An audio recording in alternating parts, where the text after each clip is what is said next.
Buenas noches, equipo. A continuación daré como la explicación de los modelos lógicos de base de datos. Empezamos porque un diagrama de entidad-relación siempre comenzamos a leer desde una tabla principal y seguimos analizando las relaciones entre las tablas conectadas.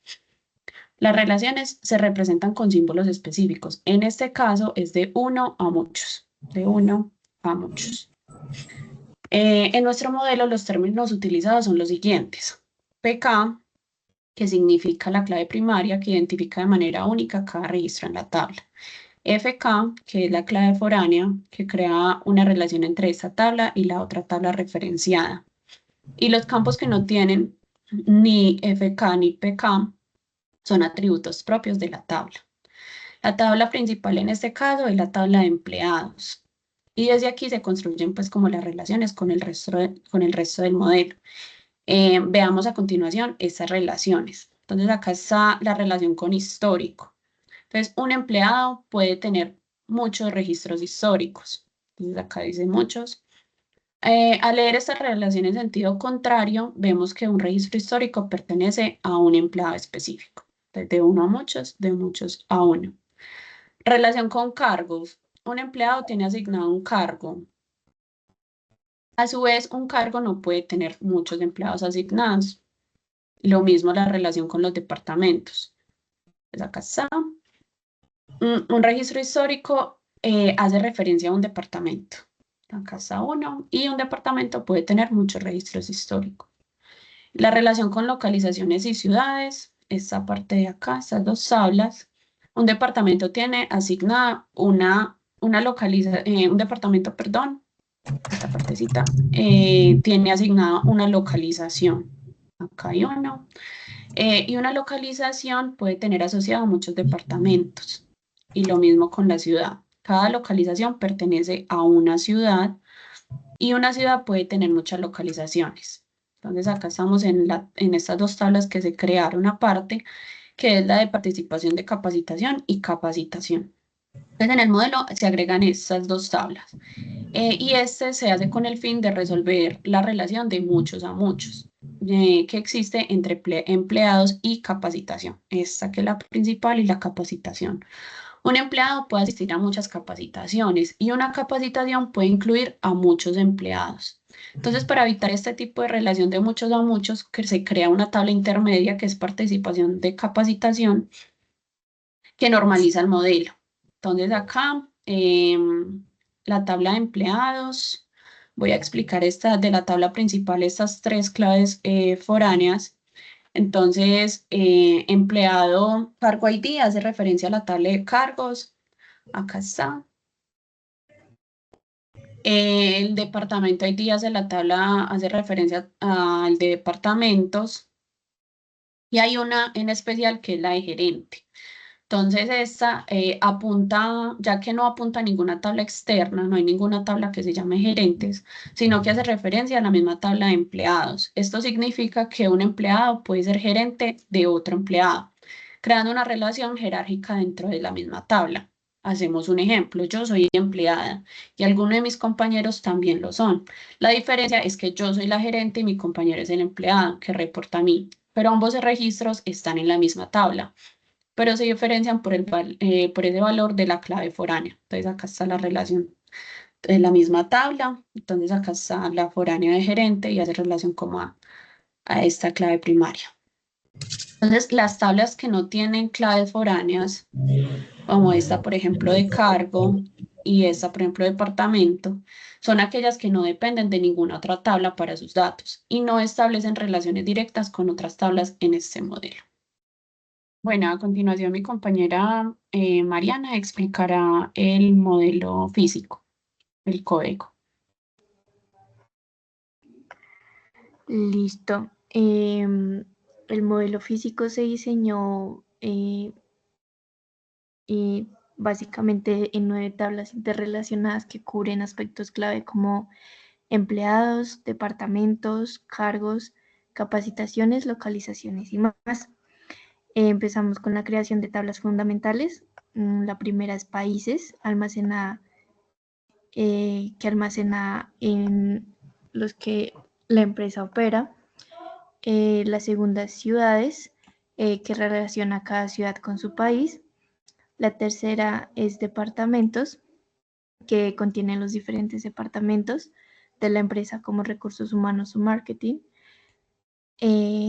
La cuarta es localizaciones, que definen las ubicaciones físicas de las oficinas de la empresa. Y la quinta es cargos, que detalla como tal lo que son los cargos o posiciones de los empleados, que los empleados pueden ocupar como tal, con su rango salarial. Como tal, en la tabla empleados, nos centramos en el modelo, registrando como tal la información personal y laboral de los empleados, como su cargo, salario y relación jerárquica con sus gerentes. También incluye un vínculo con la tabla histórico, que guarda los cambios de cargo y departamento de los empleados a lo largo del tiempo. Después de esto se introdujeron las tablas de capacitación y participación-capacitación, que permiten como tal gestionar las capacitaciones a las que los empleados asisten y pues registrar como tal los resultados de estas participaciones. Como tal, el modelo en sí tiene una estructura de relaciones uno a muchos y muchos a muchos. Por ejemplo, un país puede tener varias ciudades y un empleado puede tener múltiples registros en la tabla de participación en capacitaciones. Finalmente se insertaron 5 registros de prueba por tabla para simular los datos reales.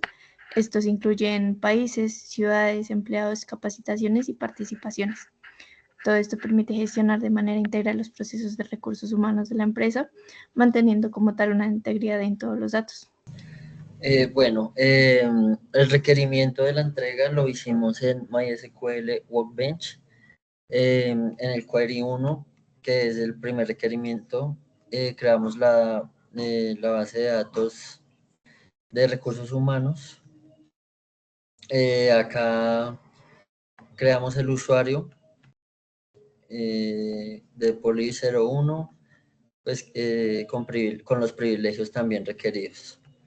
Empezamos a crear la base de la tabla de países con el país nombre y de 50 de string. Y así sucesivamente, por ciudades, departamentos, empleados, el histórico, las locaciones. Entonces, digamos, en participación, en capacitación, acá queda creada la tabla.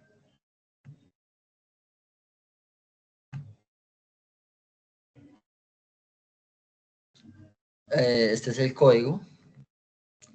Tiene como capacitación ID, la llave primaria y el código es así. Es crear la tabla, no sé qué, con capacitación, nombre, descripción, fecha y lugar. Y para hacer la inyección de los datos,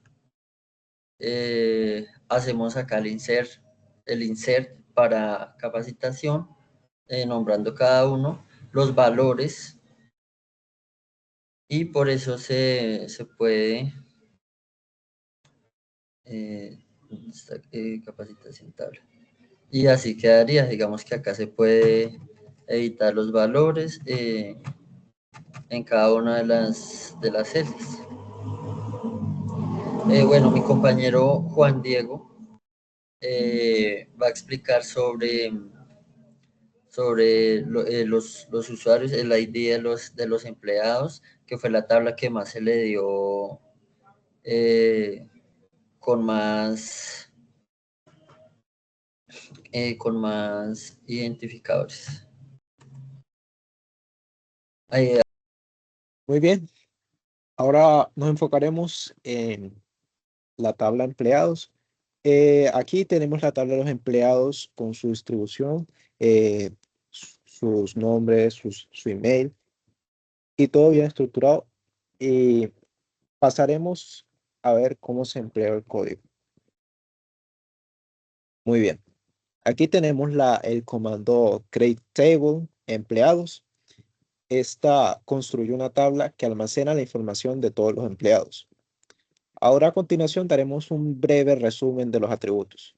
Tenemos los inters, que serían empleado ID, que es un primary key y es not null, no puede ser vacío.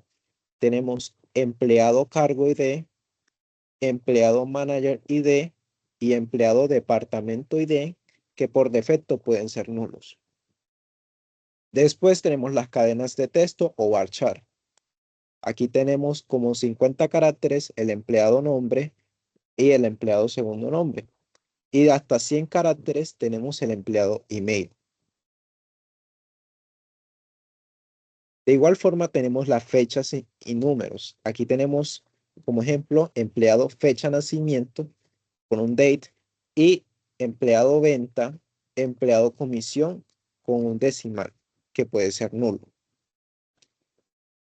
Las restricciones que manejamos aquí son el primary key del empleado ID y las llaves foráneas que serían el empleado cargo ID, empleado gerente ID y el empleado departamento ID.